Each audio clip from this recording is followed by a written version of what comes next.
Hello, this is the Stories Beside channel. I release videos every day for you. Subscribe and click the bell. Charles, or simply Charles, as he had been called for about 15 years, was walking slowly through the winter forest. There was a hard frost. The snow clinked under his feet, and it was rapidly getting dark. Soon the nightlife would soon begin in the forest. The elderly man had worked as a forester for almost half a century. Nearly 47 years is a long time. Charles liked his work. He loved the forest from childhood and understood that trees soothed him, gave him strength and energy. You could trust them with any secrets. Charles did so in his younger years with any offense, with any worry.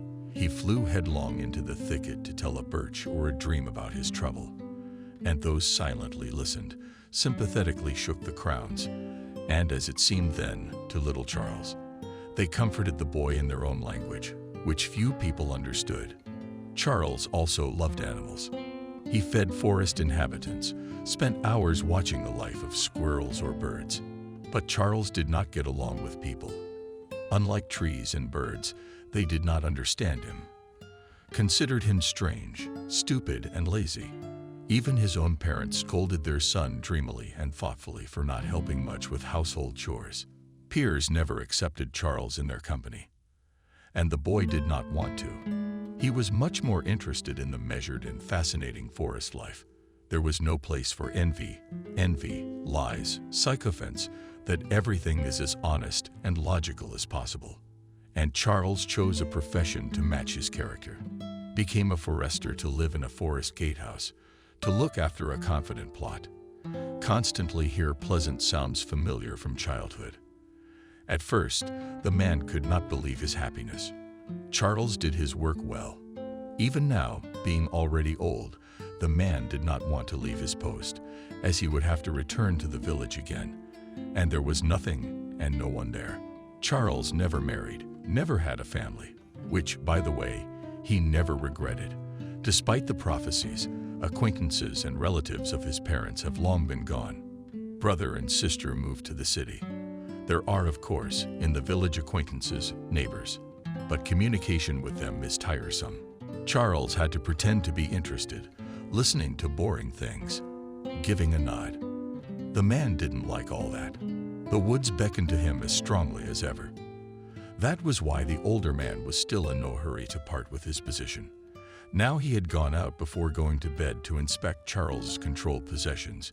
He had already made his evening rounds this evening, but he had a feeling. Something was definitely wrong. Uncharacteristic sounds and phenomena disturbed the forest. The night birds had sounded earlier, as if they had been frightened away. The trees were making strange noises. No, we should go out and survey the area. In so many years of forestry, Charles had learned to trust his instincts. He had to get into a thick down jacket and huge felt boots, put on mittens and a cap. Just in case, the man took a gun. There was no chance. He was not afraid of forest animals. The people who came under the cover of night to the pine forest worried him much more. It was getting dark fast. It became difficult to see anything in the thickening twilight. Charles took out a flashlight as the man went deeper into the thicket. His anxiety grew. Suddenly, the light from the handheld spotlight was caught in a circle of light. It looked too unnatural against the pure, snowy blanket of chest-deep tracks. The man rushed to the find. Up close, it turned out to be a freezing woman of about 60 years old, dressed only in pants, blouse, and house slippers. In this frosty weather, pale skin, blue lips, the uninvited guests were almost asleep. Another 10 minutes in this cold, and that's it. It'll be too late to do anything. How did she end up in the middle of nowhere? You don't just wander in here by accident. And why is the woman so lightly dressed? All right, all questions later. Right now, we need to save the man. Charles disemboweled the stranger. She barely closed her eyelids. Seeing the man, she was not surprised in the slightest. The forester pulled off his down jacket.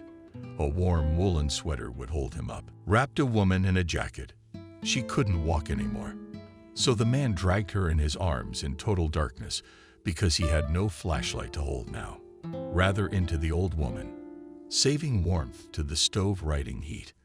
Fortunately, the woman turned out not to be large, and Charles was strong, despite his respectable age.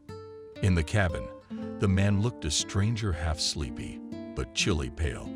But no signs of frostbite were yet visible on the exposed parts of her body. Apparently, she hadn't been out in the cold that long. Still, we must act. The man put the stranger in a chair. She, having found herself in warmth, began to recover quickly. Now she was shivering, whether it was chills or stress from the experience. It was clear that something terrible had happened. Charles gave her one of his woolen sweaters. The woman quickly pulled it on and wrapped her arms around herself, trying to stop the shivering. Charles, meanwhile, placed a basin of nearly hot water in front of her, offering to soak her feet.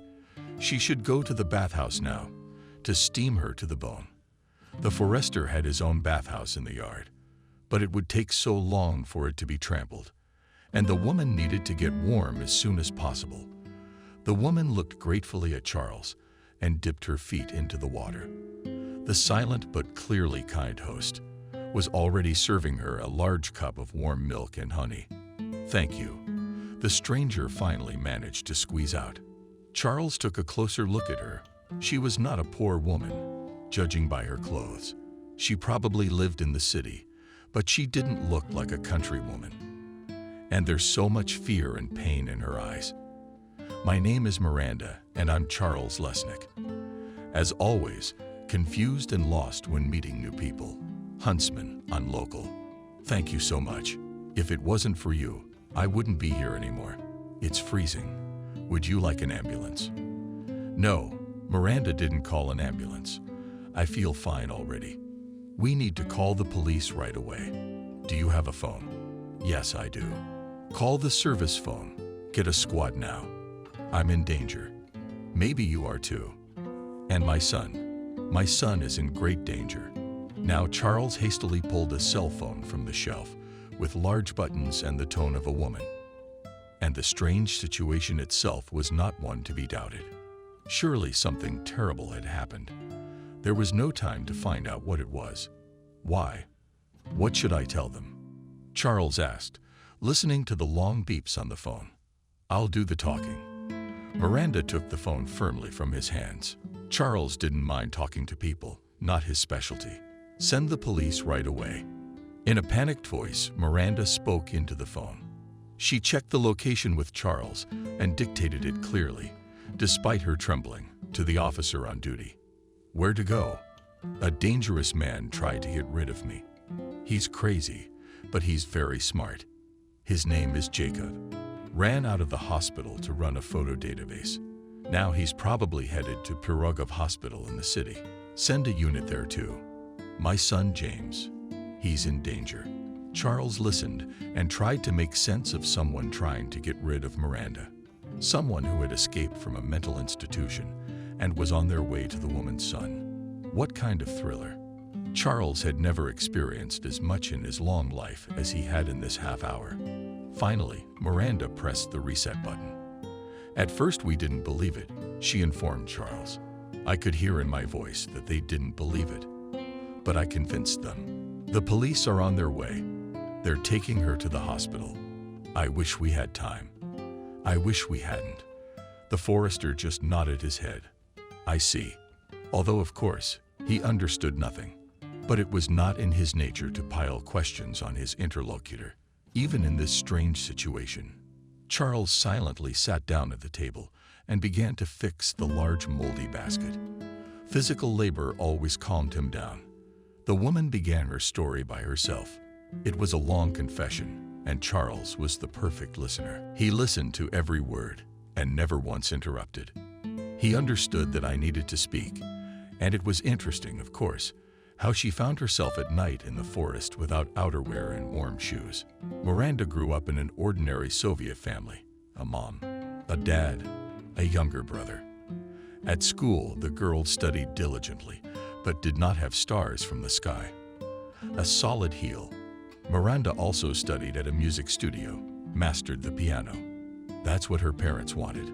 The girl from an early age tried to meet the expectations of mom and dad, so after the 11th grade, she entered the pedagogical college. Parents wanted their daughter to become a teacher in due time. Miranda married a boy from the son's good family, a colleague of her father's. The parents on both sides were happy. They helped the newlyweds get a separate 2-room apartment. Miranda felt quite happy in the marriage. Mason turned out to be an attentive and caring husband, an interesting conversationalist, a reliable friend. Young people studied, worked, traveled, met with friends. Everything was good, just wonderful. But a couple of years after the wedding, the parents of the husband and wife began to demand grandchildren.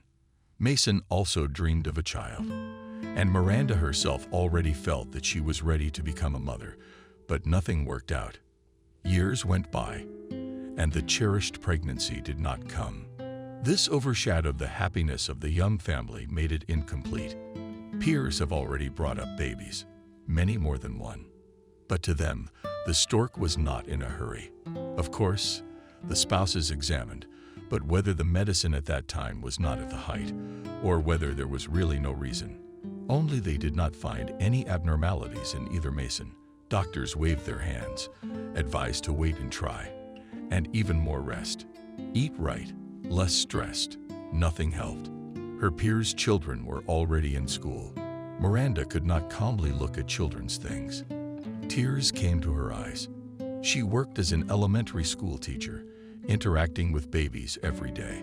She should have had a son like that by now, or a daughter. Every month that passed in vain caused bouts of despair tears. The woman was angry at fate, envied the young parents. She felt incomplete. Forget and live a full life did not work.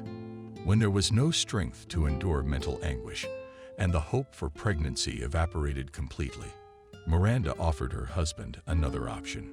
She thought it over for a long time, weighed the pros and cons, and came to the conclusion that she was ready for it. How about taking a child from someone else's orphanage? Mason looked confused. Maybe we should wait a little longer. Let's try a new treatment. I'm not sure I can take someone else's baby. There's no such thing as an alien baby. Miranda cut him off. And the treatment? What's there to treat? The doctors say there's nothing wrong with us, but there's still no baby. Since then, the woman began to purposely treat her husband, pushing him to a serious decision. By all means, she needs a child of her own to walk with him, to bring him up, to teach him to dress up in beautiful costumes, to feed the taste of no one, to discuss with her friends the successes and failures of her favorite child. Miranda dreamed of showing the tiny man this world, to familiarize him with nature and its wonders, to give her son or daughter a lot of positive emotions and feelings. And then, when the husband was already not against adoption, then Miranda accidentally saw a program about orphanages in a neighboring region. My heart clenched at the sight of abandoned poor babies. To someone, children are given too easily, undeservedly easily. How can one give up such a miracle? Miranda had always been more inclined towards her daughter. I wanted to forbid her to make pigtails, sew dresses, buy dolls. And in general, girls, they are so tender, such cute dolls just. But on the TV screen, she saw a 3-year-old boy named James, and she realized she was lost. Skinny, blonde, snub-nosed. He was funny, and the little boy looked with his blue, wide-open eyes straight into her soul. There was so much warmth in that look, the curiosity of defenselessness, all of it. And she didn't want to take that boy into a family as soon as possible. James, you need the warmth and care of a family right now. The thought that in the orphanage this baby could be abused made me sick. That evening, Miranda was able to finally convince her husband that they absolutely needed a foster child. Mason finally agreed, and the next weekend the couple drove to the neighboring region, to the same orphanage where James lived. Miranda arranged in advance by phone to meet with the baby at the same time and asked about his health. It turned out that James is surprisingly trouble-free, and the baby. Strange, of course. Why such a handsome and healthy baby is still not in the family. Miranda had studied the issue of foster parenting and understood perfectly well behind such gifts usually clue. Apparently, They were just very, very lucky. It's fate. But in the orphanage, it became clear why such a beautiful, healthy child has not yet found parents. True, not immediately, but only after the acquaintance with the baby took place. James at first looked at Mason and Miranda warily, but with curiosity. In the first minutes, he did not want to take their presents, but then he got bolder, got used to it. Every minute, Miranda fell in love with the boy more and more. She liked everything about him. His facial expressions, his gestures, his voice, even his smell. So familiar, so his own.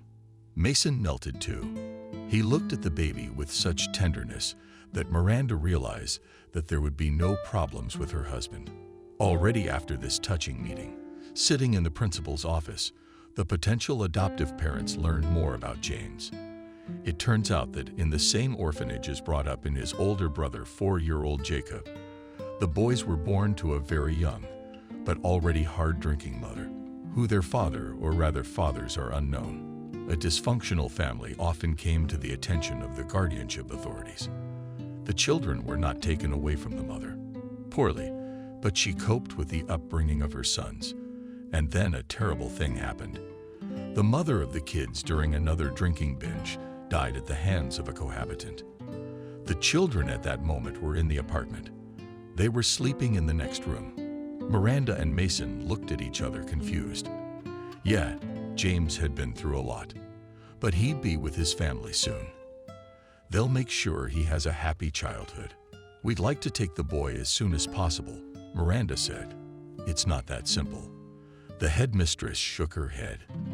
As I have already informed you, James has a brother, and the boys can only be adopted together. There's no other way. Miranda felt like she'd been hit over the head with something heavy. She already saw herself as a mom to the middle, a sweet, trusting baby with blonde curly ears. Another baby didn't fit into that picture in any way. One could meet Jacob. Mason had already asked the principal specific questions. Unlike Miranda, he didn't seem uncomfortable with the possibility of fathering 2 boys at once. Strange, considering he hadn't agreed to one until a short time ago. This is a healthy boy too, but he's a little older. You know, with the characters and all. We want to see him. Miranda finally made up her mind, Jacob. She initially perceived him as an obstacle to her own family happiness, an addition to the cute baby James, which will have to endure. Jacob was even in appearance strikingly different from his younger brother. Dark-skinned with a hedgehog of stiff dark hair at his head. But most notable was his gaze, prickly, distrustful, and surprisingly perceptive for a child of such a tender age. What? That expression on the boy's face and movements immediately alerted Miranda. But the desire to take James away was stronger than intuition and common sense. Jacob looked at the adoptive parents, assessing at the questions, answering reluctantly at. But he made an unpleasant impression, something she shared with her husband in the car on the way home. Well, what do you want? The child grew up first with a dysfunctional mother of Alka's, then in the orphanage fell. How else is he supposed to look? Mason's clearly got his heart set on fatherhood. The thought of having 2 sons in their family opened him up. Just imagine, we're going to have 2 eagles at once. It's such joy and pride. 2 brothers, 2 friends. It's so powerful. Always considered brothers, by the way. Miranda didn't share her husband's enthusiasm. Something about Jacob alarmed and repulsed her. She wanted to take from the orphanage only one James, sweet native baby. But that was impossible. Either 2 or none. And that's how Miranda and Mason came into the family. 2 sons at once, 4-year-old Jacob and 3-year-old James.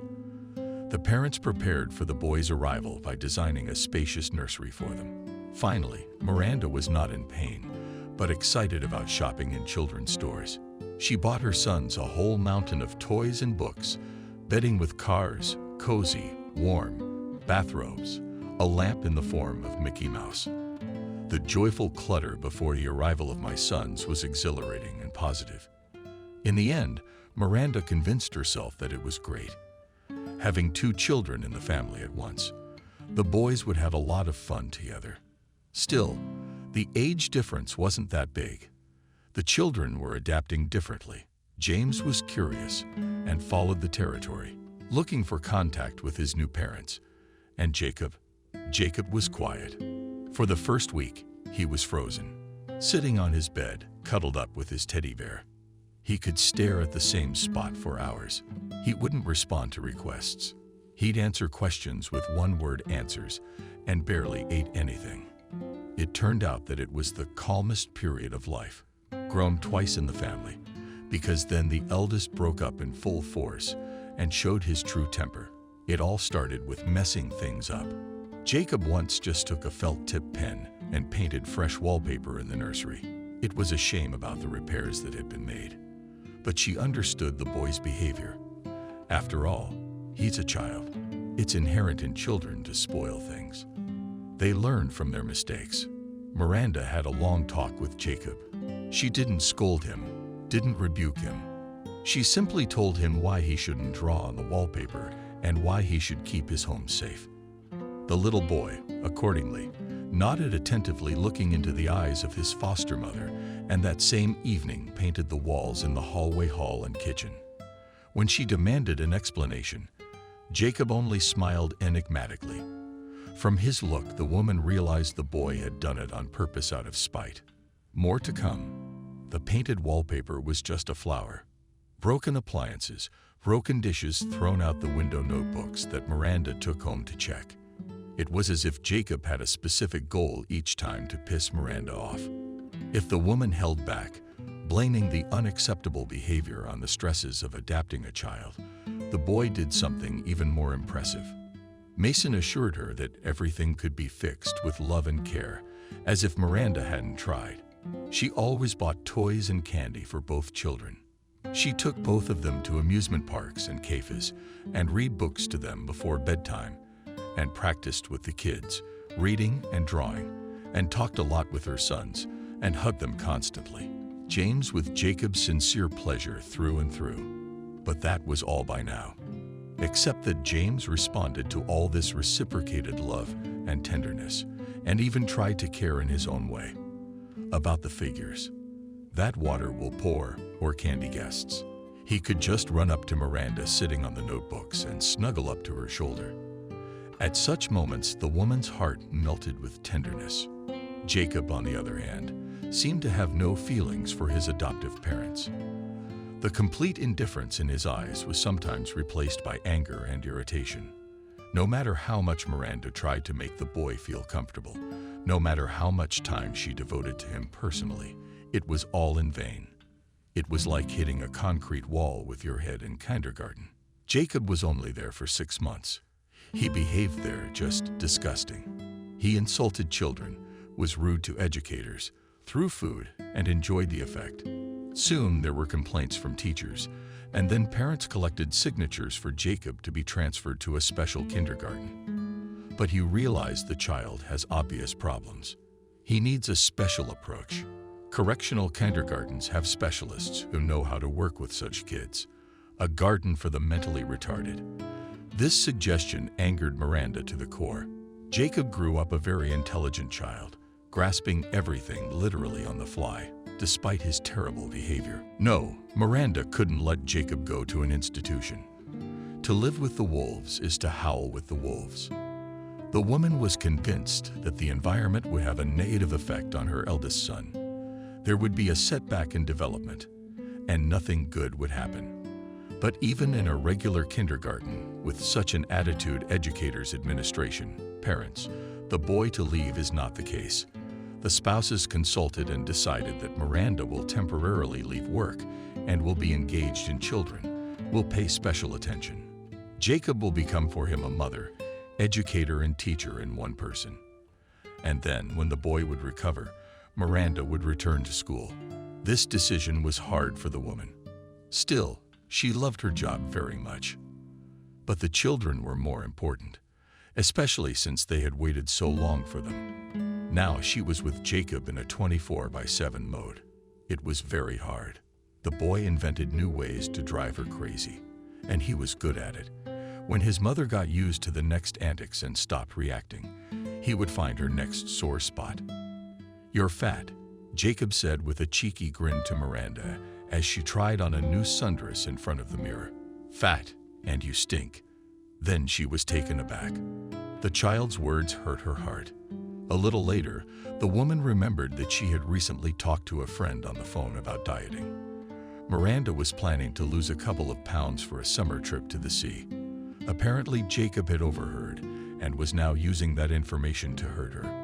No, if Jacob needed something, he could find a way to approach the parents and get his way. Especially effective his charms worked on Mason, who sincerely pitied his eldest son, considered the problems with his behavior as a consequence of psychological trauma and allowed him too much. Cartoons till 2 o'clock. Yes, please. Tomorrow's a day off anyway. And Jacob is so sweetly asking to play a computer game for an hour. Okay, I can have chocolate cake instead of a full lunch at the request of the older nobody. Okay, you can indulge once in a while. Miranda was getting terribly annoyed by all of this. She tried to keep Jacob in line. If the boy does not perceive Caress's kind attitude, then at least the training should work. But she didn't meet her husband's understanding. You just couldn't love him. Sadly shook his head husband in response to another request of his wife to be more strict with his eldest son. "I'm sorry, but it was obvious that you liked James better. And the behavior." Miranda was on the verge of despair. "You're at work all day. I'm the one fighting him. You just don't even see what he's doing. What's the behavior? Yeah, he messes things up. He doesn't listen. All the boys do it. Especially since he's injured. Don't forget the conditions Jacob had to spend the first few years of his life in." But soon Mason had to admit there was something wrong with Jacob. The boy, who at the time of his adoption was going to the bathroom, suddenly started wetting the bed at night. At first, the parents thought it was the result of an illness, and the child was not to blame. But then it turned out, Jacob definitely does wetting on purpose. How else to explain that every morning put under the sheet client lay on the floor?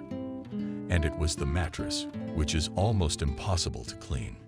He couldn't have done all this in his sleep.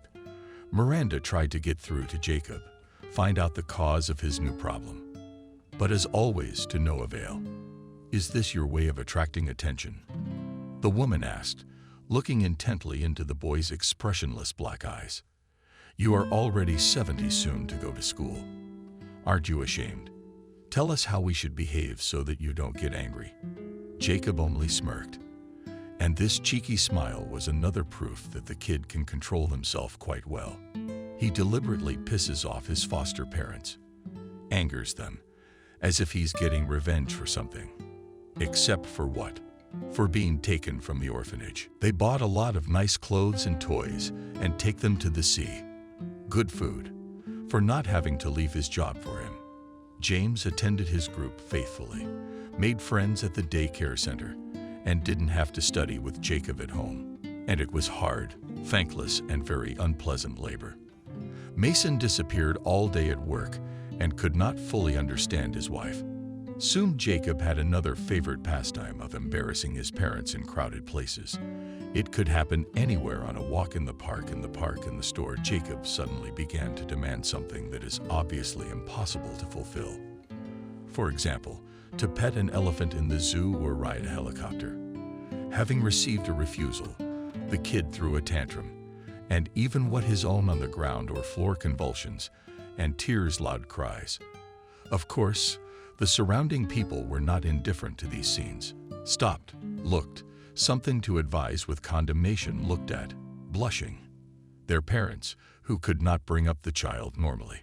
The boy grew up, became smarter, and invented more and more sophisticated ways to influence his foster mother. Jacob began to hurt everyone Miranda loved. It all started with the family's favorite cat, Old Lady Moose. At first, Jacob just beat her by dragging her tail. Poor thing, accustomed to love and respect, did not know where to hide from the little tormentor. Punishments did not help. Jacob continued to abuse the cat. And then he cut her hair, or rather, lined her fur with ugly masculine privates. Apparently, the poor animal lashed out in the process, because there were cuts all over her body. Or maybe Jacob hurt her on purpose. That would not have surprised Miranda in the least. That's when the woman was first really scared. There was a vicious, unknown creature living in the apartment with them. He's already picked up a pair of scissors. Who knows what will come into his head next time? What else? Jacob had also started to hurt James. Before, strangely enough, he hadn't touched his brother, hadn't paid any attention to him at all. Miranda had heard stories from acquaintances about their children fighting. Nothing like that had ever happened for them. Jacob and James existed as if in parallel worlds, which practically did not intersect, did not play together, but did not quarrel. Now James often came to his mother bruised and bruised. Jacob threw at his brother for any reason not so answered, accidentally took his thing, walked too close to his bed. And also the older one influenced the younger one, psychologically intimidated by monsters, allegedly living in the closet and under the bed, assured that their parents would soon give them back to the nursery and home. The vivacious, cheerful James became unlike himself. Pale, silent, withdrawn, anxious eyes constantly on the wet spot, crying at the drop of a hat. And it was not painful to look at the metamorphosis happening to her favorite baby. And it's all his fault. Jacob, this boy, makes their family's life unbearable. On purpose. How Miranda hated this evil creature. How disgusted was she by Jacob's hovering voice. Miranda had been meaning to take her eldest son to a doctor for a long time. His behavior was becoming increasingly abnormal and frightening, but she was in no hurry to see a doctor. If the child is put on the register, it could affect his future life. Although she does not have any warm feelings for Jacob, she still feels responsible for him. But the incident with the cat has shown that they can't wait any longer. They are all exhausted by Jacob's behavior. Mason has a heart condition. He doesn't need this kind of stress. And James, on the development of Happiness Brothers' antics, are clearly not good. No, we can't go on like this. Miranda made an appointment for her son. She waited with bated breath for a consultation with one of the most experienced pediatricians in the city. Maybe a miracle would happen and the doctor would prescribe pills that would solve the problem once and for all. At the appointment, Miranda marveled at Jacob. He was suddenly transformed beyond recognition. On the chair in front of the old woman in a white coat sat a focused, serious boy with impeccable manners. All the things that Jacob told Professor Miranda before the examination did not get involved with this sweet, obedient child. The doctor talked to the boy for a long time, asking questions, asking him to talk about his hobbies and pastimes. Jacob answered in such a way that Miranda did not recognize the elder. First of all, it turned out that the son has a competently well-arranged speech. He has a virtuoso voice. He also seemed to have an innate gift of persuasion. It was a maximally adequate brought-up child, not priceless. Deprived of peace, the whole family, the doctor suggested Jacob undergo some tests. Over the boy's shoulder, she peered at his work and nodded to herself as if she saw confirmation of conclusions already reached. Then the doctor, with an affectionate smile, asked Jacob to step into the playroom. "Well," she said, looking sternly at Miranda, "it is clear to me. The child is absolutely healthy and even more, ahead of his peers in intellectual development. But the child is in constant anxiety. He is in permanent stress. And it's all about jealousy. You seem to separate your adopted sons. Do you love one? The Jacob you've never been able to accept. The child can sense that. That's not true. It wasn't important to prove to this woman professor that Jacob and their whole family needed help. I do a lot with Jacob. I quit my job for him. And he does terrible things. I'm starting to fear him. Your motives are perfectly clear to me." The doctor's voice became icy and hard. "You took 2 boys from an orphanage, but you miscalculated your strength. Now you need a doctor's note, so that with peace of mind to give the older child back to the orphanage, and at the same time, so that your youngest favorite is not taken away. They say the orphanage administration lied, hid the diagnosis. You know how many of you Parivis are like that. You're wrong. She's already realized she can't get any help here. I'm right. But you should have realized before you adopted kids that they're not kittens, Miranda returned home in the darkest of moods. She had so much hope for this doctor's appointment, but it looked like there was no way out. Jacob continued to be the model boy for a while longer. For some reason, this discovery may have frightened Miranda more than pleased her. Jacob is not just a sick child who throws tantrums and can't control his behavior. No, it turns out he is. He has a masterful way of handling himself, of getting people to like him. It's so weird. I mean, he's just a kid. He's only starting school this year, and he's already so talented at acting. How can I live with him? He's going to grow up. He's going to be strong. I'm scared for myself, for my husband, for James. Miranda used to get really scared when Jacob would hang up. It happened to him, like twice a day. Right, he'd sit there and stare at himself with a blank stare, and then he'd look away. It's a creepy picture, and it was useless to call out to him. He'd just pass out. Often it happened during especially long lectures from his parents. It seemed to the woman that he was in some unknown world. But in general, Jacob loved attention. Miranda noticed it almost immediately. He needed to be begged, persuaded, even scolded. As long as Talik was seen. The woman, knowing this peculiarity, her son often reacted to his antics with complete indifference. But others showed up: doctors, relatives, neighbors. The more around Jacob be adults gradually losing control over emotions, the happier the boy looked. It was time for Jacob to become a first grader. At the first meeting at school, Miranda heard from the teacher a lot of raves about the older and smart he is, and grasps everything on the fly. Can read, draws beautifully, counts in the mind better than 4 classmates. Well done, Mom. Well done. You've prepared your child for school. A young teacher would be so enthusiastic. Miranda again marveled. She didn't prepare Jacob for school. Or rather, she tried, of course, but he refused to study with her, throwing pens and notebooks, throwing tantrums, calling her names. Where did what come from?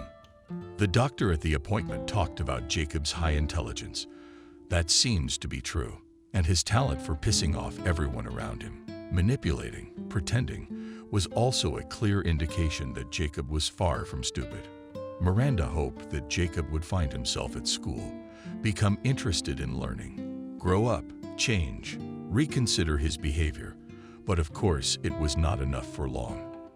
The teacher called Miranda almost every day and complained about Jacob, that he sits under the desk during the lesson and sings songs from there. Then he goes through the teacher's closet. Then he takes things from his classmates right out of their briefcases. He fights and calls names. All of this with a great intellect, made for a couple of minutes test for excellent instant answer to any question asked on the topic of the lesson. Maybe he's bored in a regular school, the teacher asked hopefully. He should go to another one, especially for gifted children. Miranda, as no one realized, is a young colleague. She, too, wants to get rid of this evil monster that seems to be beyond repair.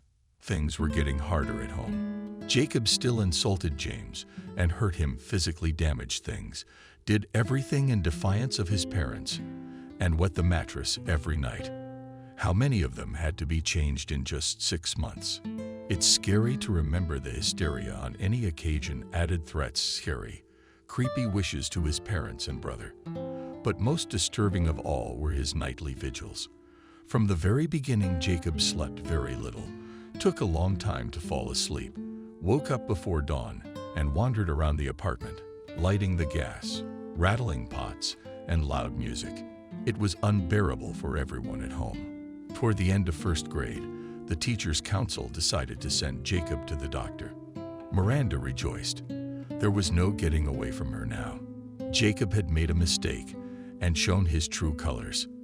The school could not ignore the statements of teachers and parents of his classmates, so Jacob was given a certificate of diagnosis.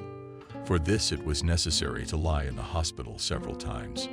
The boy was recommended treatment and home teaching. Miranda hoped that the pills and treatments would perform a miracle. Jacob's behavior would change, and it would still be possible to grow a normal person out of him. But dreams of a happy future were not to be realized. The treatment had an effect. Now Jacob at least slept well at night. But overall, things got worse. From the medication, the boy became something for breaking, something like a zombie. And this state made the boy angry. He hated the pills, hated his parents forcing him to take them, angry at the world for taking him out of school. Now the teachers were coming to his house, and Jacob had so many potential victims in his class of as many as 30 classmates. And how fun was it to bully them, to manipulate them? And now what? Only a mother, long accustomed to the antics of a troubled son, and therefore does not give the necessary emotions. Miranda increasingly thought about returning Jacob to the orphanage. This child is severely diagnosed. When she took him in, she didn't know anything about it. So it makes sense. James will stay with the family and Jacob will go back into the system and let the professionals there with the right knowledge and education work with him. And she's not coping. She's having a hard time not only with the constant antics of the older Jacob, but also with how this kind of life is affecting Mason and James. The woman was afraid to admit it to herself, but she hoped that one day her eldest son would simply not come home, run away from a walk, go away with someone, or he would be taken away. Jacob was constantly, despite her repeated warnings, walking in unsafe areas of the junkyard, picked up vacant lots. Whether he was really beckoned, such locations, or as usual despite his parents tried to spite his husband from the constant stress and inability to relax, aggravated heart problems, he drinks pills by the handful and often feels bad. James, he's growing up insecure and intimidated. Poor little guy by nature. He's very sensitive, kind. And why should they all suffer like this? The family was reminded of what a normal life was like. Only during Jacob's hospitalization in the hospital. Now that the boy was diagnosed, he had to go to the hospital from time to time. The housemates always looked forward to this event. A break from the endless tantrums and threats, not having to constantly repair, throw out and clean something. It was so pleasant that Miranda more and more often talked to her husband about officially giving up their eldest son. Mason at first discouraged his wife from going to the orphanage. How do you bring that back? It's not like he's a kitten. They took him in, so they have to raise him, treat him. And how can you live with the idea that the child was abandoned? But Jacob did everything he could to get back into the orphanage. Eventually, Mason gave up too. The man had long planned to buy a new car and purposefully saved for his dream. Jacob was well aware of his father's desire. More than once he heard conversations of adults. And so, finally, Mason found the right option. He withdrew money from the bank the day before because the seller asked him to pay in cash. The stack of new bills was in the drawer of the dresser that stood in Mason and Miranda's bedroom. In the morning, the woman woke up to her husband screaming. It turns out that Mason had pulled out the dresser drawer to retrieve the money. An hour later, he had an appointment with the salesman, but the man was in for an unpleasant surprise. Instead of a stack of bills intercepted with a clerical rubber band. In the drawer, he found a piece of paper on which was drawn a mockingly grinning face of Mickey Mouse Jacob. There was no one else to take the money, and he was the only one in their family who could draw so professionally. Miranda tried to send the eldest to an art studio, but Jacob, who had an undoubted talent for drawing, flatly refused to attend this institution and rushed to Jacob's room. He was already awake, sitting on the bed, grinning grimly, and seemed to be waiting for his parents. "Where is the money?" strictly asked the father, gently shook his son by the shoulders. "What kind?" Jacob, as always, pretended not to understand what he was accused of. But the boys gave off a cheerful sparkle in his dark eyes. He was clearly enjoying the situation. His parents' emotions were like chocolate candy to him. "The ones I put in the drawer. They're in vogue, and I plan to buy a car to take you all to the sea. That reminds me." Jacob owned the situation 100%. He got on his parents' nerves, got them emotional. That's a lot of mature behavior for a man 8 years old. "Where's the money?" Mason repeated his question. He tried to appear calm, but Miranda could see that the man was on the verge of a breakdown. Even his lips were beginning to sit up. No wonder. The spouse had been saving the necessary amount for so long, saving from his salary bonuses. He's been dreaming of a new car for a long time. You know, Daddy, the money burns and crunches so well. And the flavor is magical. I made a fire like this yesterday in the vacant lot. It's beautiful. Did you burn all the money? Mason is rapidly turning pale. No, not all of it. At first I bought myself 6 popsicles, but I threw half of them away. Mason turned silently and went into the bedroom. Miranda hurried after him.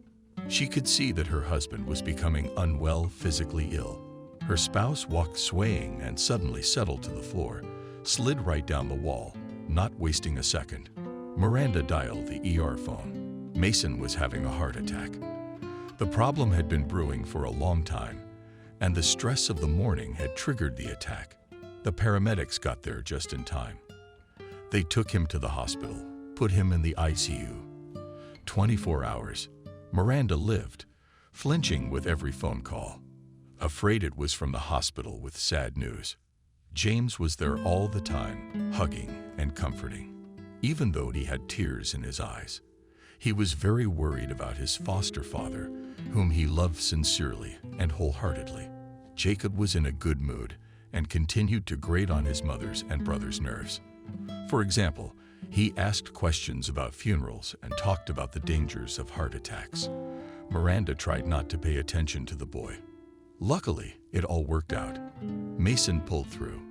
Doctors said that the man should be more careful to lead a healthy lifestyle. Take a lot of walks. If possible, avoid stress. But living with Jacob was one big stressor in itself. So Miranda made up her mind. She wasn't going to risk the health and happiness of her loved ones for a man who would never appreciate her efforts. Jacob will go back to the orphanage, and that's it. Of course, it's not an easy decision. After all, the boy has been in their family for 4 years. He has so much invested in him. Miranda is attached to the boy, but we can't drag it out any longer. First, the woman traveled to the orphanage alone. Mason was still in the hospital and got a meeting with the director. It was the same woman who had once talked to the spouses who were enthusiastic and determined to be happy foster parents. Yes, the situation is complicated, the woman summarized after listening to Miranda's long story. So the boy has a diagnosis after all. Poor kid. His childhood with an alcoholic mother did not pass without trauma. Maybe it's not the trauma. James grew up in the same family. But he's a perfectly normal kid, friendly, helpful. With his own problems, of course, but nothing like Jacob. The eldest is a monster. He made our whole family's life a living hell. Of course, you have the right to return Jacob to our facility, especially since he has a diagnosis that you didn't know about when you adopted him. The poor kid's been through so much, and he's back in an institution. Miranda suddenly realized she was being manipulated. The director's clearly trying to appeal to pity, appealing to her conscience. But no, she's not going to get away with it. James went through the same thing, but he's a normal kid. It's some kind of congenital abnormality. Didn't you examine the kid before you offered him up for adoption? Not everyone's ready to raise a sick kid. So yeah, it's not congenital, it's just Jacob. He saw it all. He watched his mother die before his eyes at the hands of a lunging roommate. Hence the problems. Miranda was stunned. It was scary to imagine such a thing. She had long felt nothing but disgust, mixed with fear for Jacob. But now suddenly she felt insanely sorry for the boy. Only it didn't matter anyway. Jacob didn't belong in their family. She had tried. She had fought for 4 whole years to get her eldest son to behave normally. But it's all in vain. His behavior is becoming increasingly dangerous. He clearly needed a special professional approach. Miranda tried to put the day they returned Jacob to the orphanage out of her mind, but it didn't work. The boy realized he wasn't being taken for another checkup. About halfway down the road, he recognized the road, though he had last traveled it as a child. The boy threw a tantrum right in the car. He shrieked at his feet, beat his whole body, insulted his foster parents with words that normally an 8-year-old should not know, promised revenge, vicious revenge, tried to stop Mason from driving. But Miranda was ready for something like that. She held the desperately resisting boy tightly. Tears were rolling down her cheeks. Only the woman didn't see them. She was hurt, bitter. She felt like the last person, a traitor, an irresponsible cuckoo. And at the same time, she realized that there was no other way. Jacob wasn't freaking out because he was breaking up with the people he loved, his foster parents, and his brother. No, this kid had no sense of attachment. Miranda had seen that in the years she'd lived with Jacob. The boy was terrified of losing all the goodies he had, his own room, fancy clothes, gadgets, traveling, yummy toys. Of course, and I didn't feel sorry for Jacob, but it's very dangerous to keep him in the family. Not only for the family, but for the people around him. Jacob was clearly becoming more aggressive and cynical. Medication doesn't help much. He needs special care and supervision. Afterwards, Miranda never once regretted his action. Yes, at first it was hard for her and her husband. They even moved. I was tired of keeping silent in response to the neighbor's question about where the other boy had gone. And to tell the truth did not turn the tongue. And a whole different life began for the family. Calm, happy, measured. Was it only thoughts of Jacob that marred that happiness? Miranda couldn't forget about him, couldn't stop thinking about that child. Sometimes she even looked at his profile. The boy was again proposed for adoption, but now he had a different health group. There was a serious diagnosis in his file. The years flew by. James became an adult. He graduated from school with a silver medal, then with a red diploma. He served in the army. He got a job, became an engineer at the local thermal power plant. Miranda and Mason could not be pleased with their son successful, handsome, intelligent, responsive. He was very attentive to his parents. Although he already lived separately, he often came to visit his elders and always not empty-handed. He didn't even need to be asked for help. James could sense when his mother and father needed him and would show up at the right moment. Miranda loved the evenings when her son would stop by for a cup of tea after work. They would sit and talk about everything and nothing. It was very, very pleasant. True, there was a heavy price to pay for happiness. But that's in the past. Now everything's all right. They deserved to be happy. And then James got married. His wife Lisa became his daughter, not Mason's. He and his daughter-in-law developed a surprisingly warm and trusting relationship. Now the traditional evening gatherings became even more fun and heartwarming. When Mason died suddenly of a heart attack, it was Lisa and James who pulled Miranda out of the darkness. Her husband's heart had been flooding from his youth. But still the woman hoped to face old age with her spouse. The children were there for her in her time of need. Looking at the couple, Miranda couldn't imagine what would happen to her now without James. What a blessing that once she and her husband decided to take a child from an orphanage, finally get out of a difficult condition. The woman was helped by the news that she would soon become a grandmother. Of course, it hurt that Mason didn't get to have a grandchild. He would have been a wonderful grandfather. Still, life had taken on new bright colors. An ultrasound revealed that the newlyweds were having twins, and a royal one at that. A boy and a girl. The due date was approaching. Miranda was visiting local baby stores in anticipation of the joyous event. Her closet already had an entire section filled with cute little things. For babies, these clothes would be enough for twins up to 3 years old. And then another stroke of fate. As if they hadn't had enough in their lives, James and Lisa were in a car accident. The son was badly hurt. They took him to the emergency room. Lisa had less serious injuries, but the impact was on her stomach and the babies. All in all, they were not saved. Miranda blamed herself for everything, thinking it was fate that was punishing her so cruelly. For getting rid of Jacob then, for not passing the test. Forensics showed that someone had deliberately disabled the braking system in James's car. An investigation was launched. Various theories were tested. The most likely one was that James' business competitors were suspected of the crime. Shortly before the accident, he opened his own business, and his business was going uphill, which did not suit everyone. James was rescued. He was now in a regular room and needed to stay in the hospital for at least another month. He would need several operations to recover. But Lisa was discharged quite quickly. Poor girl could not live in their apartment with James, where everything reminded of the loss.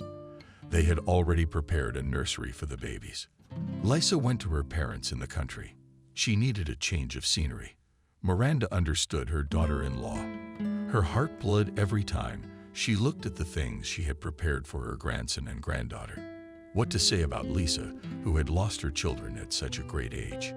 Fortunately, nothing more threatened James' life. Although, of course, he still has a lot of healing to do. Miranda was very disturbed by the fact that the whole thing was set up. If it had been an accident, that's different. But someone intentionally messed up the brakes on the car. The investigation, of course, was underway, but for some reason Miranda did not particularly believe that the criminals would be found. James himself had no idea who had done it. He didn't even have a clue. It wasn't on a cozy February evening. Miranda was coming home from the hospital. From his son, James looked so lost, so depressed. He was taking the loss of his children very hard. And Lisa's condition was very troubling to him. The entryway was dark for some reason. It was as if all the light bulbs on the floors had suddenly burned out. That's strange. It had never happened before. The elevator wasn't working either. Must be another glitch. The lights are out. Miranda went up to the 7th floor, a little out of breath. What could she do? She's not a girl anymore. She opened the door with her key and suddenly felt a hard push in the back. The woman fell to the floor of her dark hallway, and someone almost invisible in the dusk was already locking the door from the inside. A chilling wave of fear rolled over her. She was close to panic at her apartment intruder. He's close by, and there's nowhere to wait for help. Blood led to the head. Her face became hot, and her hands and feet, on the contrary, suddenly turned into a haze. She tried to see in the darkness of the man who pushed her into the apartment, but only his silhouette stood out in the evening twilight. It was a man, tall, thin. But why is he here? What does he even want? The stranger flicked a switch, and a warm light flooded the hallway. So the lights weren't out after all. And then Miranda finally looked at the named guest and recognized him. She recognized him, even though it had been almost 20 years since she had last seen him. Without a doubt, it was Jacob. The boy she'd once returned to the orphanage had grown up too. The same prickly look in his dark eyes, the same evil smirk on his lips. And that's when Miranda became even more afraid. She realized that it was unlikely Jacob had dropped by to see the woman who had been his foster mom for 4 whole years. He had come for revenge, as he had promised then on the way to the orphanage. "Hello, Mommy," finally broke the silence uninvited guest. His voice sounded quite friendly, even somehow soothing. Almost gently, Miranda got up from the floor and boldly looked into the eyes of her former foster son. "What does that mean? What do you think you're doing?" "I'm going to call the police now." "And that's unlikely." Jacob smiled.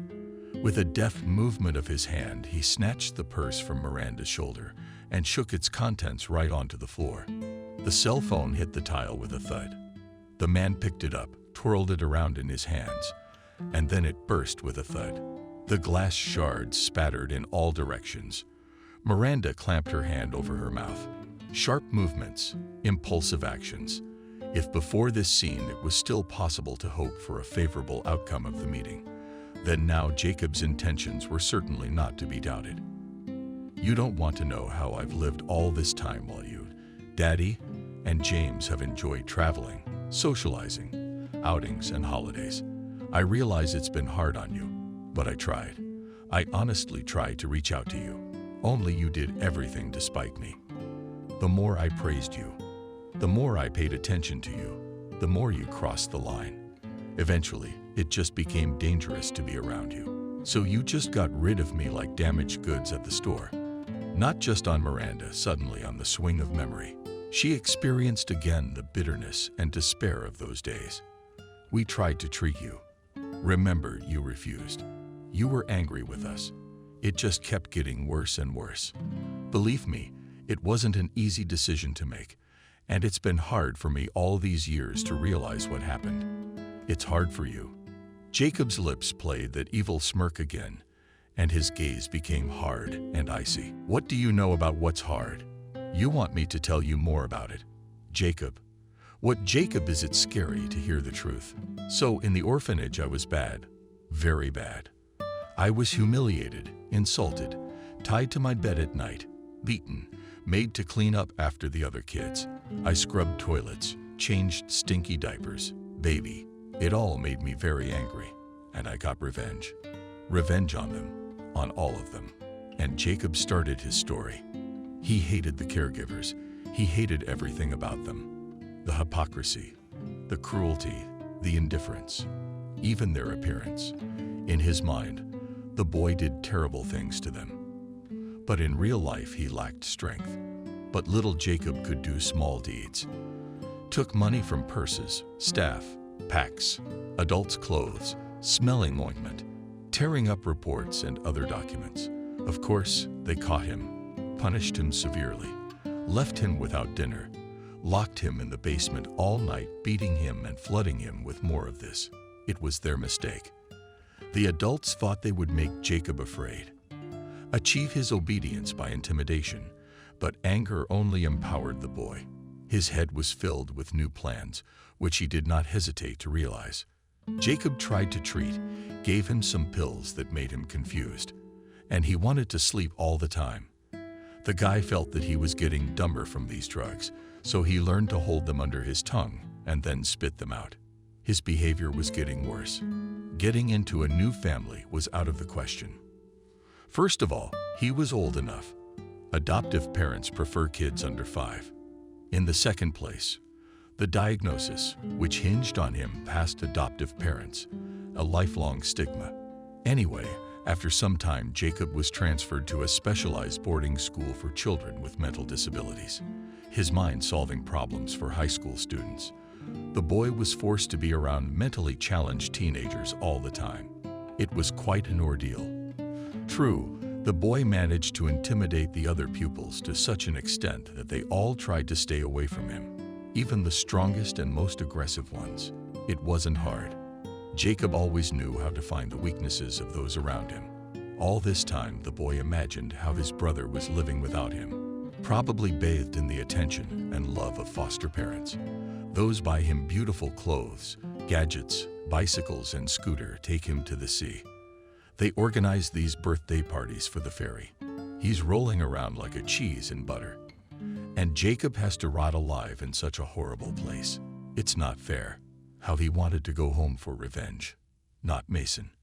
And James, too, of course. For their betrayal, for their hearty, quiet lives, for all their joys. Before going to bed, Jacob liked to dream of meeting his foster parents. That sooner or later it would happen, the boy did not doubt. They will answer for everything. They will regret that they treated him so badly. Each time in his thoughts, Jacob dealt with a happy family. In different ways. I can't wait for this moment to come. For now, while the boy was still too young and weak to do anything about it, he would have to put up with modern inconveniences, but then everything would change. Jacob prepared himself, read the staff left behind, and newspapers and books, watched television. He needed to stay informed about what was going on in the world, so that later, having found freedom, not to be confused on the street, but to act clearly and organized. And the boy also practiced sports, doing push-ups, pull-ups on the bar, lifting dumbbells. Of course, the boarding school regularly held LFK classes, but it was not enough to stay strong, and Jacob could not afford to be weak. He had a goal, for which he steadfastly overcame all difficulties. Running away from the boarding school was not an option. The institution was far outside the city limits and was surrounded by a high fence with barbed wire. But after 18 years, Jacob was transferred to an adult institution. The regime there was less strict. Here, the guy decided to prove himself on the good side. He liked to take people out. He literally fed off their negative emotions. But for the sake of the greater goal, I had to pull myself together and starve a little. Jacob knew how to appear adequate. When he became the perfect patient and best assistant to the staff, he'd move a cabinet so the cleaning lady could wipe the dust underneath it. He'd help a nurse carry a heavy tray of medication to the post. The boy never ceased to be amazed at how easy it was to hoodwink and manipulate others. Soon he became everyone's favorite. People smiled and complimented him. They marveled at his kindness and helpfulness. Jacob Delano was embarrassed, and he mentally insulted them, spit in their faces, beat them up. No one had any idea what was going on in his head. And if they did, they'd probably run as far away as they could in a panic, wouldn't they? 10 years went by like that. Jacob was gaining strength, coming up with the details of the plan. It was pleasant to think that the moment of meeting with the traders was getting closer and closer. Jacob's control weakened so much that he was even entrusted to meet at the gate a car carrying clean linen from the laundry. Jacob's duties included taking away and locking the gate. Jacob took on his new position in October and realized this was his chance to break free. He just needs to wait for summer so he can get out in warmer weather. It's easier that way. Soon the foster parents and James, the trader, would get their fill. The thought even took his breath away. Nothing pleased Jacob as much as the imminent meeting with a happy, prosperous family. They'd all be surprised. The man counted down the days to summer. His impatience was growing. A long-forgotten feeling, rage, anger, resentment surged back into his soul. And then he happened to see a report on TV about James's brother, a talented engineer who had recently started his own business. In the interview, the successful, handsome man willingly shared his experience, and Jacob was moved.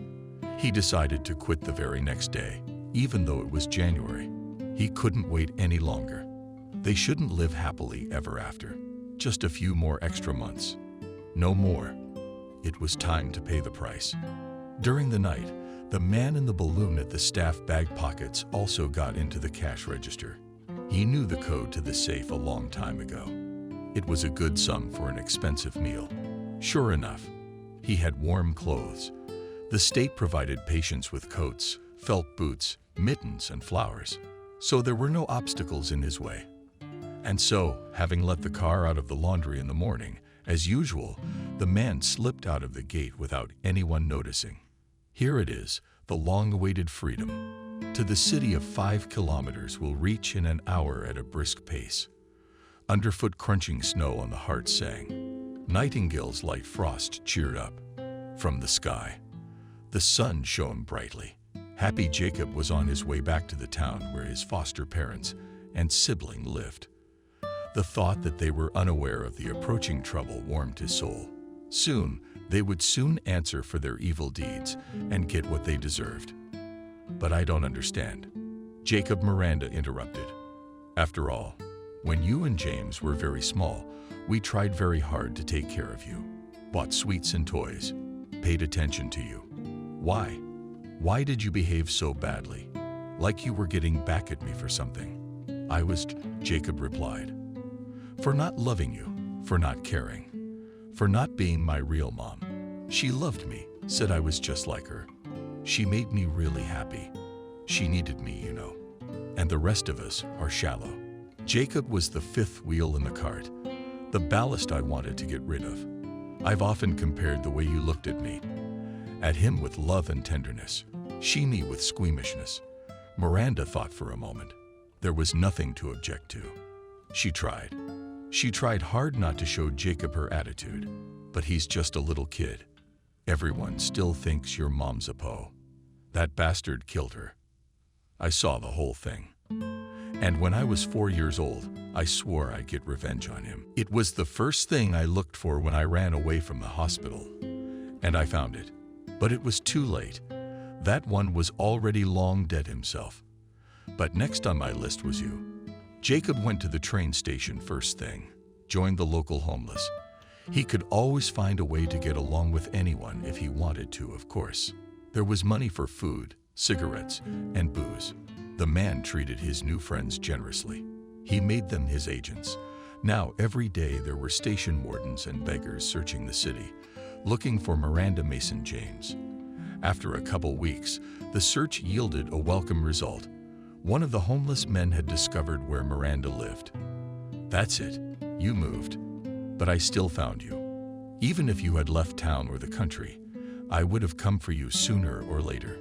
Too bad Mason didn't catch me coming back. It would have been even more interesting that way. Jacob began to keep an eye on his foster mother's house. His vantage point was an abandoned building nearby. They were going to build a store there, but they abandoned it. So the building stood in the middle of the yard, gradually destroyed and hung up, a convenient place to play hide and seek. Jacob studied Miranda's schedule. Now he knew when she usually went to the store and walked the dog. James often drove to his mother's house in his beautiful car. Jacob knew that such foreign cars are not cheap, which means that things are going well. Moreover, his wife was expecting a child. Beautiful, so smiling Jacob family happiness does not shine. By and large, he does not need it. But the thought of his brother's well-being did not give the man peace. Miranda realized what Jacob was about to say. She clamped her hands over her mouth and looked at him with furious eyes. Her premonition had not failed her after all.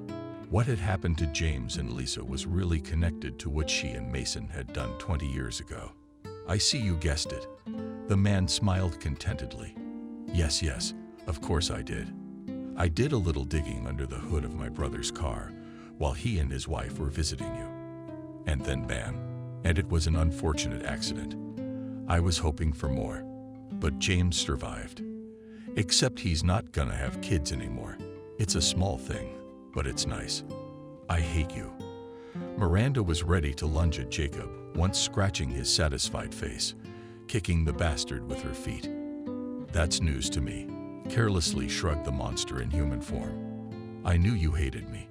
I've known since I was a little kid. And it's mutual, by the way. He didn't do anything to you, Miranda screamed. I realize we're adults. Maybe we're to blame for you not having the patience to go through the ordeal of your illness. But this has nothing to do with James. He didn't even try to stop you, and he was probably relieved when you gave me up. And then he enjoyed all those benefits that were supposedly meant for both of us alone, enjoyed your wealthy, close-knit family. I don't think he was worried about his older brother. It was time to pay the bills. That's all there is to it. It's only fair. And by the way, of course, I'll finish what I started. It's not that hard to get into the hospital where James is. And I know where he is. Hospital, ward, room number. But I'm gonna deal with you first. You're a monster. Miranda sighed tiredly. You always have been. I could feel it as soon as I saw you looking at me. I should have listened to my intuition. But you wanted to feel like a mom so badly. You were so afraid of your own inferiority that you decided to take on a beast in addition to a cute little fairy baby. More days. Must make a human out of a petty scumbag to feel kinder, nobler afterward. Miranda silent. Jacob again partially guessed her thoughts. How clever and perceptive was he? He could be a talented psychologist, help people. Well, we've talked about everything, Jacob summarized. He slowly began to approach the woman. The woman instinctively floated backwards. This continued until Miranda's back was against the wall. That was it. There was no further retreat. I tried to be a loving mother to you, but you always screwed it up. She whispered, looking into Jacob's smiling face. Why does he smile all the time? Were you an adult? I'm a little kid. It's the fault of the one who is older and more experienced. So, Mommy, don't try to pin this on me. That's pretty low, even for you. What are you gonna do to me? I have so many options, I don't even know what to choose. I've had plenty of time to think about it. Miranda made a desperate attempt to slip behind Jacob, but he easily intercepted her and put his hands behind her back. The pain made the woman bend in half. She could feel that Jacob had become strong, very strong. He was no longer the little boy who could be spanked on the soft spot and sent to the corner. Now let's take a walk to my car. How are we doing? I rented it from one of your neighbors. Did you know some people don't even lock their schools? Their brains think nobody wants a rusty thing like that. But what do we care what we drive? Don't we? Jacob, continuing to keep Miranda's hands behind her back, pushed her out into the entryway. It was still dark in there. I screwed out the light bulbs on all the floors, Jacob bragged. I'd made sure that I wouldn't get caught on camera, and that no one would notice us on the way out. And most importantly, so you wouldn't see me. I was standing right next to your door when you opened it. As soon as she didn't feel it, Miranda tried to twist away and cried out from the pain that struck her shoulder blades. Jacob took it in his own way. Don't you dare scream for help. If you do, you'll just wring your neck and go for physics. Miranda realized that Jacob was not joking. He is really capable of that, and God knows what else. That's why she reached her neighbor's rusty old Jiguli silently, without resisting. Only prayed to herself that someone would meet them on the way. But there was no miracle. Jacob pushed the foster mother in the passenger seat and sat behind the wheel. Do you have a license?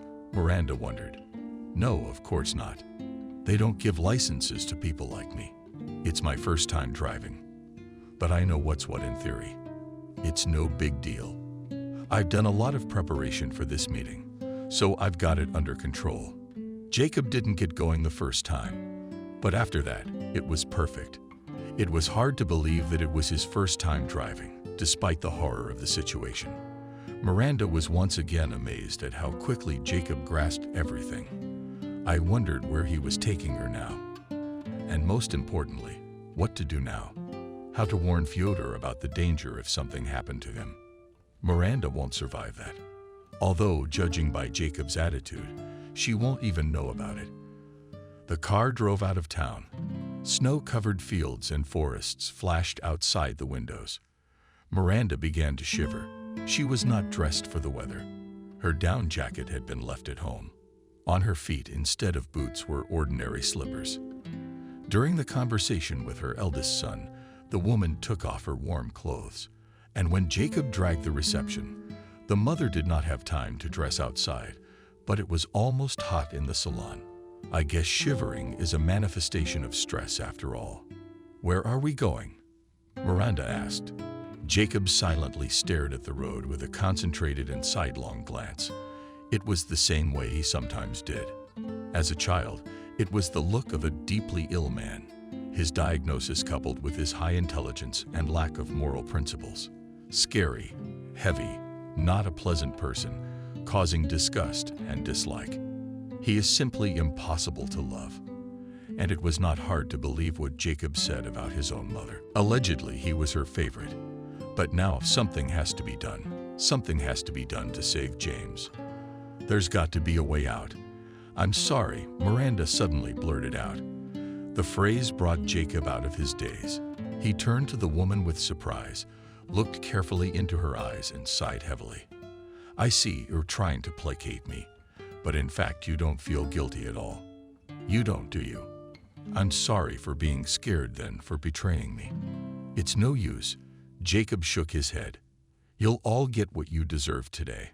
And then Miranda wondered, what will happen then? Where will you go? What will you do? Jacob's face suddenly contorted out of anger. The woman realized that she had hit his sore spot. It seems that the elder Nicky hasn't thought about the future yet, or is very afraid of it. He won't be now. I'm not gonna be, James. You won't be happy for a while. You won't even have anyone to share your triumph with. No one will know how good you are. No one will appreciate the genius of your plan. No one will ever know. Jacob looked a little confused. Miranda understood. It was now or never. There was a small chance of salvation. Let me go, suddenly she begged. Let me go, please. No, muffled, Jacob answered. Now he looked resolved, as if he were thinking somewhere very far away. Let me go, let me go, let me go. But suddenly, it was like it was stuck. She said the phrase over and over like a mantra, like an incantation. Jacob suddenly stopped the car abruptly on a deserted highway, with snow-covered forests stretching on both sides of the road. The first stars were already shining in the sky. Miranda looked the man straight in the face. Now it was the same old Jacob, grinning, collected, organized detachment and confusion. As gone as ever. Obviously, he had finally made a decision. "Well said, Jacob. Okay, you got it. I'm letting you go." Before Miranda realized what she had heard, the man opened the door and pushed her right out into the snow. For the second time that evening, she fell, hurt her knees. The February frost immediately burned open areas, bodies, legs, arms, neck, and Jacob turned abruptly and rushed in the opposite direction back to town, probably to the hospital, to James. The frost was getting worse. Miranda understood perfectly well that she would not last long, and all around was an empty road, fields, and forest. The woman could barely feel the tips of her toes. The wind had picked up too. Miranda rushed towards the nearest forest. First of all, the movement would keep her warm. Secondly, she was really hoping to take shelter behind the trees from the piercing icy wind. And third, Miranda was afraid Jacob would change his mind and come back for her. Better to freeze in the winter woods than to fall back into the hands of this monster who had been hatching elaborate plans of revenge for years. But it wasn't much better in the thick of it. The frost was physically painful, and then suddenly it was easier, even warmer. The snowdrift beneath the thick fur seemed a soft change to the woman. She sank right into it and felt no cold. How pleasantly, how gently the immense fatigue came on. Her eyes were closing on their own. Miranda realized that it was necessary to hold on. Sleep was not an option, but there was no strength left to resist this tenderness. Miranda was pulled out of sleep by someone's strong arms. It was Charles, as he carried her wrapped in a down jacket that was missing strong cigarettes. She thought she was dreaming about the man, but in the warmth of the gatehouse, she pulled away. She pulled herself together. She regained her ability to think clearly. The first thing the woman did was call the police, both here and the hospital, just as long as they got here in time. Just so Jacob wouldn't have time to get to the unsuspecting James. Charles listened to his overnight guest without interrupting. With each word, he became more and more convinced that he had done the right thing by choosing the life of a hermit.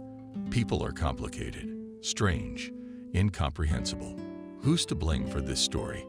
Jacob, who endured so much horror and hardship as a child. Miranda, not coping with the upbringing of a difficult child, or maybe the administration of the orphanage, hiding from adopters, the past of the pupils, and unwilling to seek an approach to the underprivileged and children. Charles is very tired of communicating with this woman. Her story shook the man to his core. He wouldn't have wanted to hear it all. And now Charles knew for sure. He would replay the hard stories over and over in his head and relive them. There's no telling how it will end here. What if he's looking for me? Miranda was worried. Maybe he came back for me, stumbled across my footprints, and then yours. "I have a gun," answered the woodsman. But then he remembered that he had left it near the bathhouse. The man stood up and headed for the door. Miranda clung to him with a dead grip. "Where are you going? Wait. Don't open the door. You don't know him. He could be lurking out there under the window, waiting. He'll do anything. It's a monster, a beast, a monster from hell." The man didn't argue. Miranda was clearly not herself right now. No reason to make her more nervous than she already was. And then there was a knock on the door. Quiet, even delicate. The woman flinched. There's a look of horror in her eyes. She turned pale, literally pale. Charles was afraid. Was she having a heart attack? There was another knock at the door. Miranda silently rolled to the far corner. Charles felt the icy hand of fear clutching his heart for the first time in years. Who was now standing on his old lady's doorstep? Could it be the police who were just about to arrive? Or the revenge-hungry Jacob? The courage to ask the simple question of whose there was somehow lacking. "Open the police." A confident male voice finally sounded. Charles and Miranda looked at each other. The fear had not yet receded. Who knows? It might be Jacob trying to lure them outside. But then a second voice joined in, announcing the rank and name. There was no doubt left outside the door. Really, police officers. Charles swung the door open. 4 uniformed men entered the house. You found Jacob, grabbed him. Miranda pounced on the intruders with questions. She sounded desperate. No, the oldest of the group shook his head negatively. But we've put out an APB and sent a unit to the hospital. You're all right. You're not hurt. Do you need medical attention? No, Miranda exclaimed. She began to shiver again. Charles saw how fear for her son made the woman's voice break and her whole body shudder. He threw the plate over Miranda's shoulders. Maybe that would help her shiver a little. In that case, you need to come with us to the station. Sign some papers, give a statement. And you too, man. Are you a witness? I didn't see anything. I just found her in the woods, the forester explained. Let's go through, repeated the policeman. All right, the man shrugged. He had no idea how he could help the investigation. But if he had to, where could he go? And another thing, Charles realized that Miranda needed his presence. She was close to hysteria. She needed someone to be there for her. She needed support. While waiting for the police, they'd sort of bonded. The woman told him her whole life story, a very complicated story. At the police station, they were taken to different rooms. Charles was asked questions. They asked him the smallest details about the moment when he found Miranda in the forest. He answered calmly. Then they let him sign the report and let him go. In the hallway, on a couch against a shabby wall, Miranda sat pale, lonely, confused. She tightly grabbed herself with her hands around her shoulders and slowly rocked forward back and forth from side to side in a daze. She was brought out by Charles' question. Are you all right? Miranda looked at him with a cloudy look and shook her head negatively. No, I'm far from all right. I've never been so scared or so heavy. A monster is destroying my life. They let you go already? Yeah. They asked me a bunch of questions, signed my name, and told me to go home. They're kind of putting a guard on the building. In case Jacob shows up and I can't go in there. You know, there's no way I'm gonna be able to step foot in my own apartment until he's behind bars. I'm gonna see him everywhere. Charles realized it could not be left alone right now and was surprised that the police did not give her an escort. Letting a woman go home in that condition at a time when the man who threatened her life. Not caught. I'll stay with you, decisively, the man declares. Sits down next to me. Thank you. You saved my life and you're helping me. Okay. I don't know what I would have done without you. Miranda looked at Charles with gratitude. It made him feel much stronger and even younger. How is something in the hospital? Lesnick inquired to hide his embarrassment. Jacob got there. The problem is, they didn't tell me anything. The woman's voice rang out.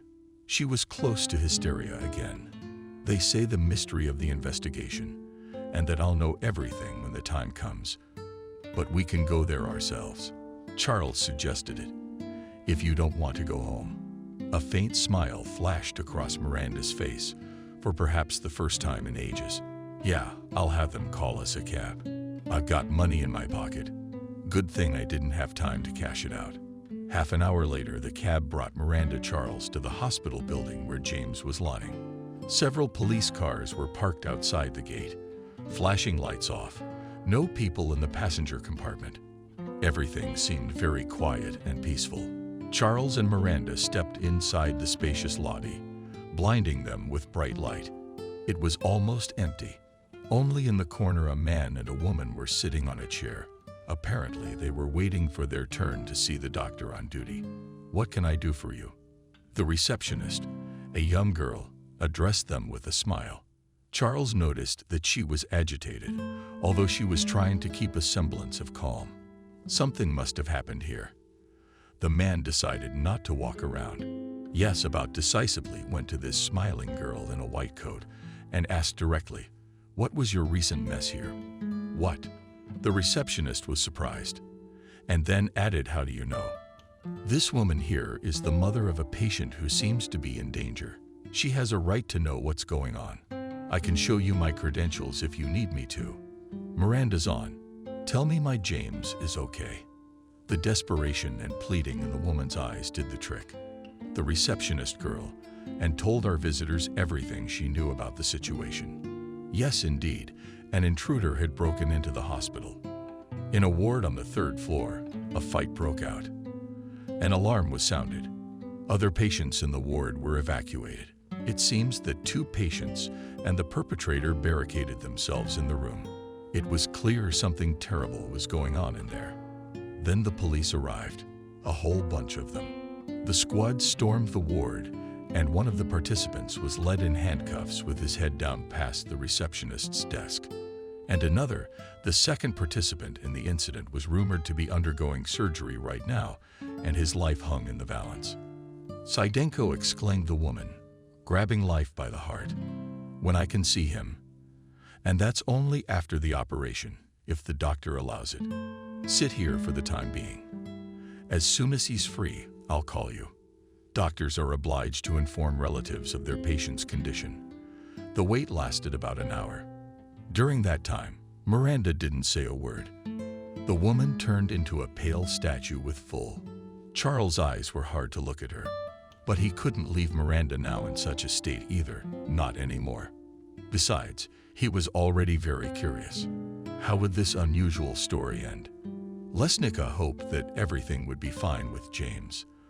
The doctor is in his office. He is ready to perceive, finally informed the girl administrator. Her whole look expressed sympathy for Miranda. Come with me, please, the woman asked pleadingly, looking at the forester. Of course he went. What else was there for him to do? In a matter of hours, Miranda's fate had become dear to him. So was your son hurt? Of course, the doctor said. He took a blow to the head. Severe fracture to the skull. Lucky guy. Couple more millimeters and he'd be dead. Or a vegetable at best. He'll live a full life.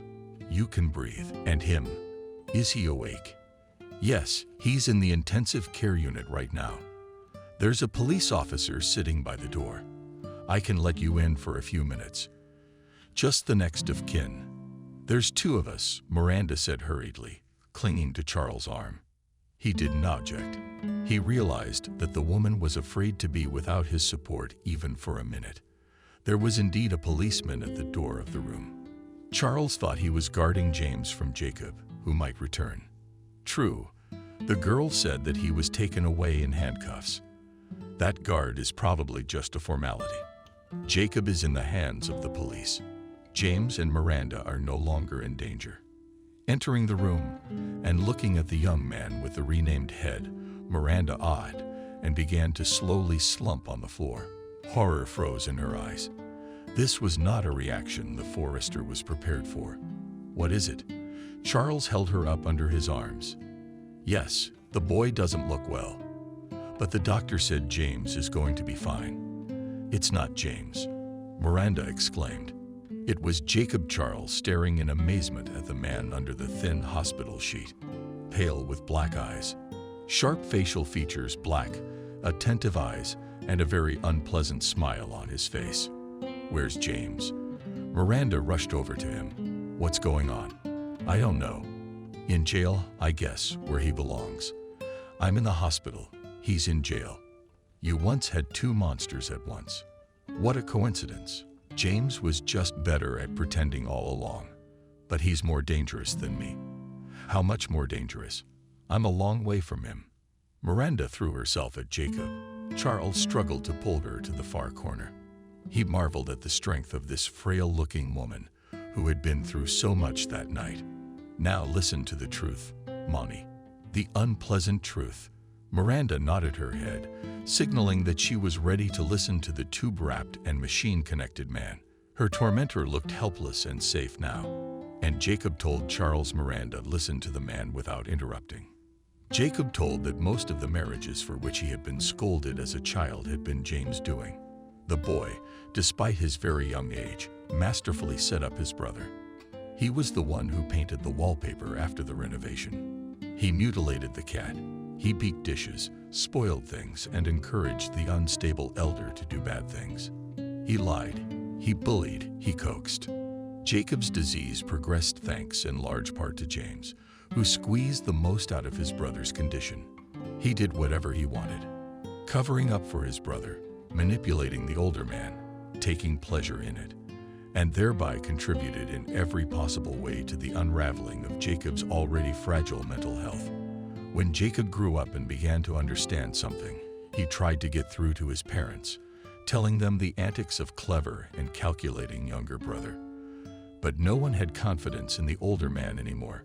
James. Everyone's James is simple. Remember when we were about 7 or 8 years old?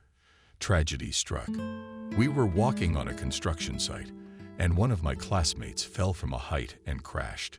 You were still yelling at me at the time. I was accused of walking in such dangerous places was definitely my idea, and that I was the one who put them all in danger.